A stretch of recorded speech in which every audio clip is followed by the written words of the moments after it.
그래서 진행하겠습니다.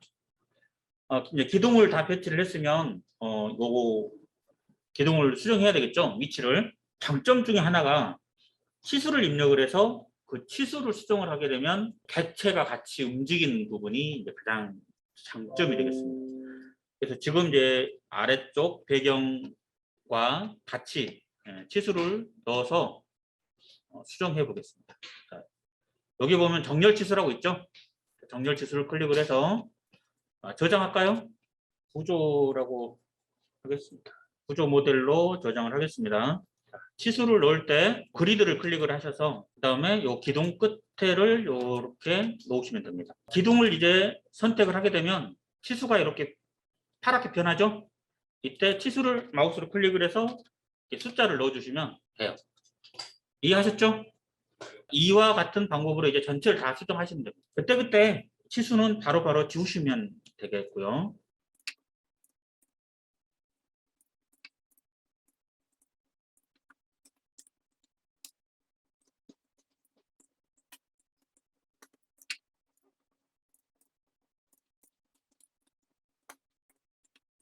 참고적으로요, 이쪽에 보면 C2 기둥들이 쭉 배열되어 있죠. 이것 같은 경우는 여기 보면 참조 평면이라는 게 있어요. 건축 탭으로 이동하셔서 요 참조 평면을 보시면 하나가 제가 요 이동했는데 요 기준으로 해서 Shift 키를 누르면 이렇게 수평으로 선이 하나 이렇게 그어집니다. 요걸 기준으로 해서 AL 정렬이죠, 정렬. 요걸로 이렇게 이동해 버리면 더 빨라집니다. 똑같은 경우는 이런 식으로 하십시오. 정렬이라는 게 단축키가 AL이고요. 이렇게 정렬을 시켜버리면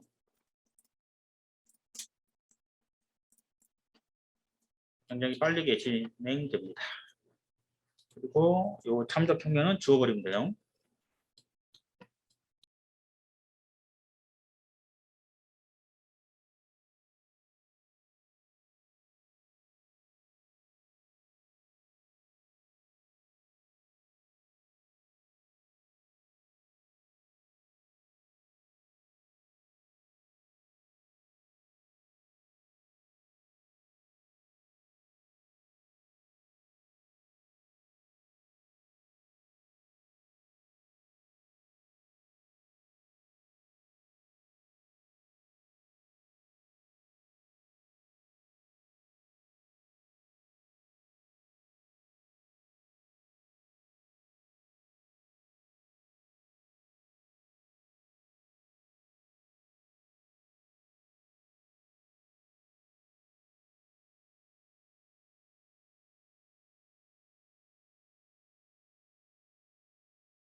자, 하는 방법은 아쉽겠죠?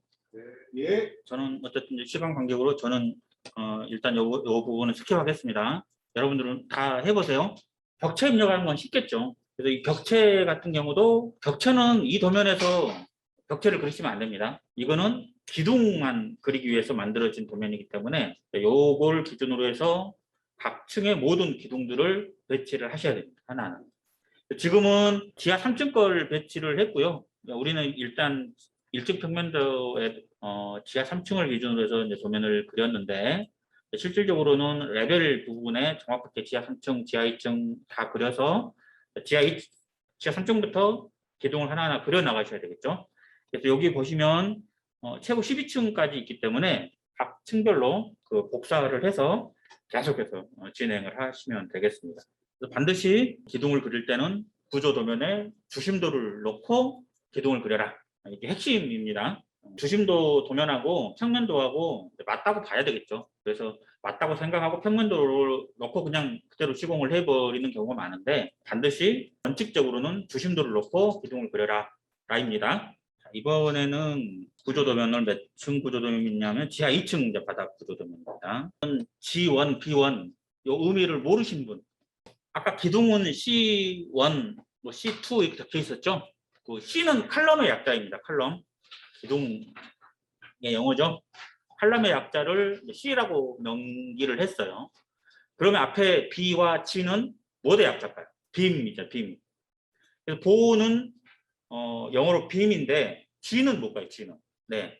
그러면 빔과 거드의 차이점이 뭘까요? 우리나라 말로 대들보라는 말 들어보셨죠? 자, 대들보와 그냥 보라는 얘기를 많이 쓰는데 기둥과 기둥을 연결하는 보를 대들보라고 얘기를 합니다. 그걸 영어로 거더라고 얘기를 하고요. 보와 보를 연결하는 보를 빔이라는 용어를 씁니다. 그래서 우리는 그냥 거더든 빔이든 다 빔이라는 용어를 한국에서는 써버리지만 정확하게 기둥과 기둥이 서로 연결되는 보, 이 보는 대들보고 영어로 거더라고 한다. 그 다음에 보와 보를 서로 연결하는 보, 이 보는 영어로 빔이라는 용어를 쓴다라고 생각하시면 되겠습니다. 그런 거를 알고 이 도면을 보시면 기둥과 기둥 사이에 연결하는 게 G라고 표현되어 있죠. 그리고 이쪽 기둥과 이쪽 기둥을 연결해도 이쪽 G4라고 표현되어 있습니다. 그래서 구조 도면을 볼 때 기둥과 기둥이 서로 만나는 게 거더구나 라는 거를 아셔야 되고 보와 요 아래쪽에 있는 보가 서로 이렇게 연결되어 있죠. 그래서 요 기준이 기호로 B라는 용어를 썼습니다. 그래서 그것만 알면 돼요. 자, 그리고 이 G1과 B1이 이제 이 사이즈를 알아야 되겠죠. 다행히 이 지금 현재 여러분들한테 샘플로 나눠 드린 도면에는 이렇게 치수들이 다 적혀 있어요. 참 편안하게 도면을 보기 위해서 이렇게 설계사무소 사람들이 노력을 해놨는데 이렇게 표현 안 돼 있는 부분들이 굉장히 많습니다. 자, 그러면 이 G1이 의미하는 보의 크기는 어디에 찾아야 될까요? 지금 이 도면도 참 잘 그려놨어요. 이쪽에 오른쪽 끝에 보면 보 부재 리스트가 적혀 있죠. 얘는 참 편하게 그려놨습니다. 그러나 모든 구조 도면이 이렇게 옆에 보의 리스트를 적어 놓지는 않아요. 자, 그래서 여러분들한테 좀 과하지만 도면을 여러 장 카피를 해 드렸던 게 기둥 일람표가 있고 아래쪽 더 내려가시면 여기서부터 보일람표가 있죠. 여기에 보시면 보일람표를 보시면 앞에 숫자가 적혀 있고요. 뒤에 영어가 적혀 있고 그 다음에 숫자가 적혀 있죠. 그래서 앞에가 나타나 있는 숫자는 층을 나타냅니다. 층. 그래서 1층에 B4번. 그럼 2층에도 B4번이 있다는 얘기죠. 그래서 1층의 B4와 2층의 B4는 이 보가 똑같을 수도 있고 틀릴 수도 있습니다. 그래서 반드시 그 층에 해당되는 보 일람표의 보 리스트를 확인하고 보의 사이즈를 확인하셔야 됩니다. 자, 그러면 이 단면에서 표현되듯이 이 부분 있죠, 이 부분. 이 부분은 슬라브죠, 슬라브. 그래서 이 부분의 슬라브 두께는 어디서 찾을 수 있냐면 슬래브 일람표가 또 있습니다. 구조도면 보면 기둥 일람표, 그다음에 보 일람표, 그다음에 슬래브 일람표. 그래서 이 슬래브에서 그 해당되는 슬래브의 두께를 찾아야 되는데요. 아까 지하 2층 요 도면을 보시면 여기에 DS2라고 적혀 있는 거 보십니까? 자, DS2라고 적혀 있는데 이 DS가 바로 슬라브를 표현하는 거고요. S가 슬래브면 앞에 D는 뭘까요? 데크. 이 강의실 같은 경우는 액세스 플러가 깔려 있죠. 액세스 플러가 깔려 있는 요 바닥, 원래 바닥, 원래 바닥을 이제 슬래브라고 얘기를 하죠. 그 슬래브의 두께를 표현해 주는 게 이 슬래브 일람표에 다 표현되어 있습니다. 그럼 슬래브 일람표를 한번 찾아볼게요. 여기 보면 슬래브 일람표라고 얘기 있죠. 그래서 구조 도면에 보면 반드시 이렇게 슬래브 일람표가 있고요. 그 슬래브 일람표에 각 타입별로 슬래브 넘버가 있고요. 슬래브도 이 앞에 있는 숫자는 층을 나타냅니다. 그래서 앞에 마이너스라고 붙어 있는 것은 지하라고 생각하시면 되고요. R은 루프, 그래서 지붕층을 뜻하는 거고요. 그래서 앞에 숫자는 층, 그 다음에 S는 슬래브, 그 다음에 10번은 슬래브의 번호죠. 그래서 타입을 나타내고 이 타입은 우리하고는 상관없습니다. 구조에서는 철근을 어떻게 넣느냐 방법을 각 타입별로 표현해 놓고 우리가 봐야 될 것은 바로 이 티크니스를 확인하셔야 되고, 내가 아까 지하 2층이었죠? 지하 2층이면 마이너스 2층이겠죠. 그 중에서 지금 현재 이거는 슬래브 일람표고 데커 슬래브 일람표가 또 하나가 있겠죠. 그래서 거기에서 DS2를 찾아서 이 슬래브의 두께를 정확하게 아셔야 됩니다. 이 두께를 알아야 우리가 레빗에서 바닥을 그릴 때 바닥의 두께를 알겠죠. 이해하셨습니까? 레빗에서 여러분들이 구조를 그려요. 예를 들어서 그냥 그 구조, 우리가 BIM 현장이에요. 그래서 건설사에서 구조를 아니면 건축을 다 그려서 여러분들은 제공을 하게 되면 여러분들이 구조를 건축을 그릴 필요가 없겠죠. 그러나 여러분들은 설비사에서 공부를 한단 말이에요. 그래서 건축에서 이걸 없이도 내가 스스로 할 줄 알아야 되는 거잖아요. 그러면 이런 슬래브의 두께를 알아야 이 도면, 구조 도면을 보고 그 슬래브 두께대로 정확하게 도면을 그릴 수 있다는 얘기입니다. 이해하셨죠? 자, 그래서 이 도면은 참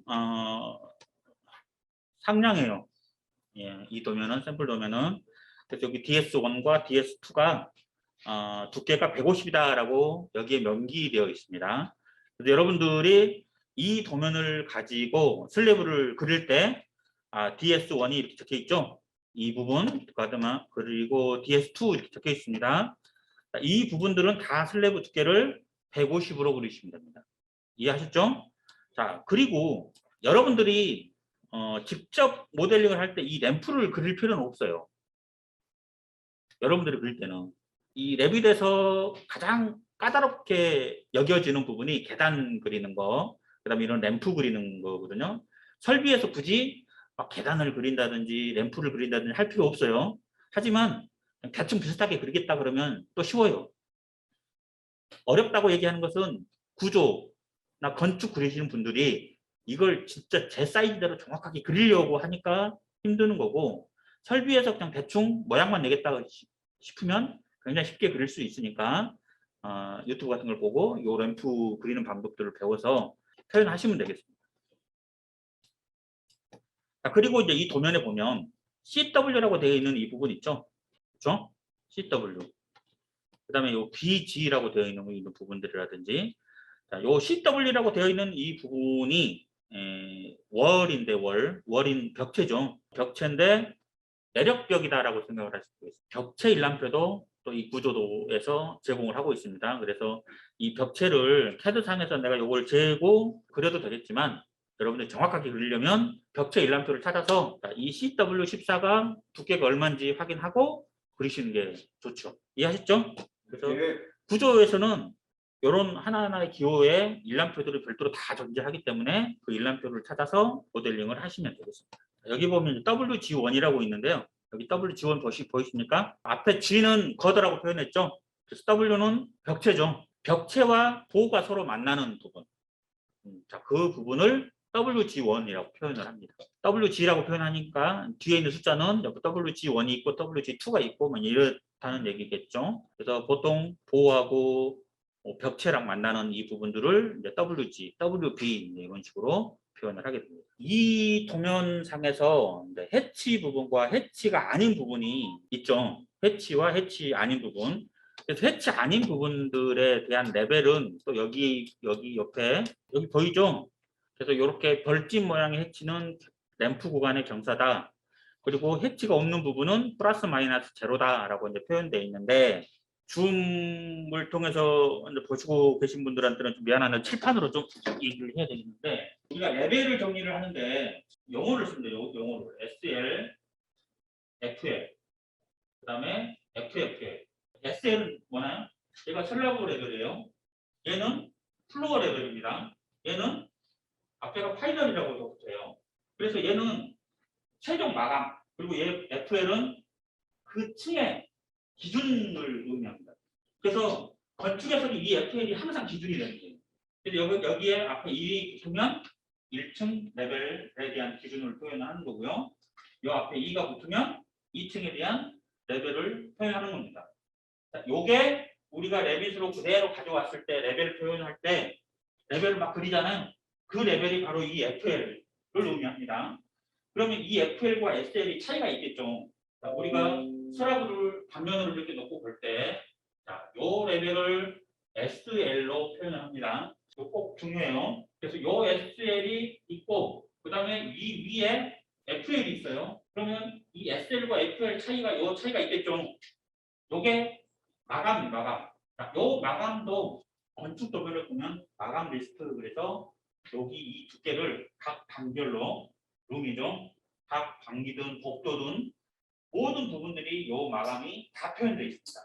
그래서 건축의 마감 리스트를 확인해서 요 마감 리스트 그 두께를 반드시 확인을 하셔야 되고, 아까 이 SL 슬래브 두께는 아까 슬래브 일람표에 다 나와 있었죠. 마감 일람표 요 마감 두께 레벨을 표현해주고 슬래브 두께를 표현해줬다. 그럼 요 부분이 예를 들어서 150일 때 마감이 50이더라. 그렇죠? 그러면 FL과 SL은 요 50 차이가 있는 거예요. 자, 그 비슷한 경우에 FL과 SL이 같을 경우들도 있어요. 보통 어디냐면 주차장. 주차장 같은 경우는 슬라브를 해놓고 거기에 뭐 페인팅이라든지 하면 끝나잖아요. 그래서 페인팅이면 1mm짜리, 2mm짜리 들어간다 하더라도 여기에 FL이 SL이 마이너스 3mm 이렇게 표현 안 한단 말이에요. 그래서 주차장 같은 경우는 FL과 SL이 같다. 이럴 때 이렇게 표현할 때는 덤에는 반드시 FL는 SL 이렇게 표현해 줍니다. 그 층의 레벨과 슬라브 레벨이 같다. 그래서 여기서 플러스 마이너스 0 이렇게 표현해 줍니다. 이해하셨죠? 그래서 이걸 알고 정확하게 도면을 보고 구조를 그리셔야 이 레벨에서 문제가 없어요. 그래서 이 FL과 SL. 근데 보통 이 FFL까지는 표현 안 해줘요. FFL. 근데 어느 때 FFL 표현되냐면 이렇게 액세스 플로어가 있는데. 예를 들어서 이 강의실에 우리 여러분들이 레빗으로 모델링을 했을 때 FL이 여기가 몇 층이죠? 4층인가요? 4층 FL이 있을 거잖아요. 4FL. 그렇죠? 4FL은 또 바깥에 있는 복도 레벨이 4FL이 되는 거고, 우리 강의실은 좀 높아요. 그렇죠? 엑스플로어가 150짜리가 만약 설치가 되어 있습니다. 그러면 이 FFL은 FL 플러스 150이 되겠죠. 이해하셨나요? 네. 이렇게 표현합니다. 그래서 이렇게 엑스플로어 설치되어 있는 거나 아니면 주방이나 화장실 같은 경우는 거실보다 더 아래에 있잖아요. 아래에 있을 때도 FFL이 FL 얘보다는 마이너스 50, 마이너스 100 이렇게 표현되어 있을 때도 있습니다. 자, 여기 마침 이쪽 부분에 S4가 있어요. S4가. S4는 이쪽에서 아까 슬라브 일람표에서 S4가 역시 똑같이 150이네요. 이쪽에 보면 그 두께가 250인 부분도 있죠. 그래서 이런 부분들을 정확하게 알고 모델링을 하셔야 됩니다. 도나 기둥이나 이 슬래브의 두께 요 사이즈들을 대충 그려버리면 검토하는 사람이 없습니다. 여러분들이 레빗으로 모델링을 하잖아요. 그럼 누가 그걸 검토하겠습니까? 아무도 검토 안 해요. 그렇죠? 그래서 여러분들이 틀리면 다른 사람도 그게 맞다고 생각을 합니다. 이해하셨죠? 그래서 여러분들 그리실 때 제대로 이러한 정보들을 모델링에 제대로 입력하지 않으시면 어디에서 나중에 문제가 될까요? 제일 보호 아래로 스프링클러 배관이 형성되죠. 자, 그럼 보호 아래로 스프링클러 형성을 할 때 레빗에서는 보호하고 안 걸리는데 실제로는 보호에 걸릴 수 있죠.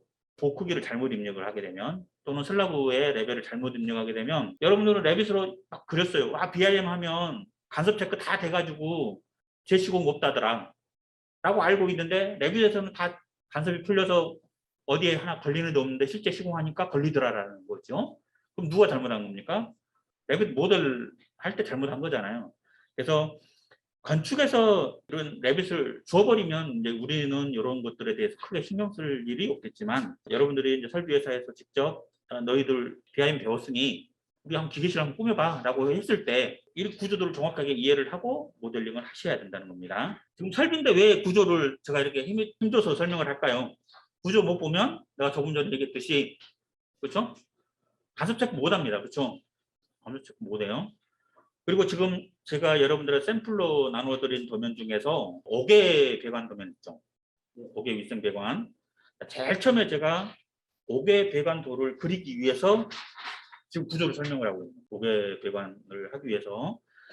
자, 그런데 지금 이 구조도면 보면 지상 1층 바닥 구조 평면도입니다. 아까 지하 2층을 봤을 때는 레벨이 다 평평했는데 1층으로 가니까 해치가 있는 부분들이 있어요. 해치가 있다는 것은 구조도면에서 반드시 서로 레벨이 다르다라고 인지를 하시면 됩니다. 그래서 그 해치가 다른 부분을 아까도 설명을 했듯이 그 해치가 의미하는 레벨들을 이렇게 다 표현해 줍니다. 참 상세하게 잘 표현해 줬죠. 요 벌집 모양은 램프고, 그다음에 아무것도 없는 해치가 안 되어 있는 부분은 SL이 마이너스 1550이래요. 그렇죠? 그다음에 이렇게 짙게 표현되어 있는 것은 마이너스 1200이랍니다. 약간 옅게 되어 있는 것은 마이너스 300이고, 이렇게 역슬래시로 되어 있는 것은 마이너스 200입니다. 얘 플러스로 되어 있는 것은 오히려 플러스 70이고, 이런 부분들이 다 이렇게 잘 표현되어 있습니다. 그래서 SL-1550이 해치가 조금 있네요. 그래서 아예 없는 부분들은 제로다라고 표현되어 있습니다. 그래서 이 평면도를 봐도 여기 같은 경우는 그런 식으로 잘 표현되어 있어요. 그래서 해치가 없는 부분들은 0인데 이렇게 짙게 해치되어 있는 부분이 마이너스 1200이다 라고 표현되어 있습니다. 그러면 여기 밑에 마이너스 1200 밑에 있는 요 G13번은 마이너스 1200을 기준으로 해서 떨어져서 G1에 대한 도 일람표를 보고 도의 크기를 작성하셔야 되겠죠. 이해하셨죠? 네.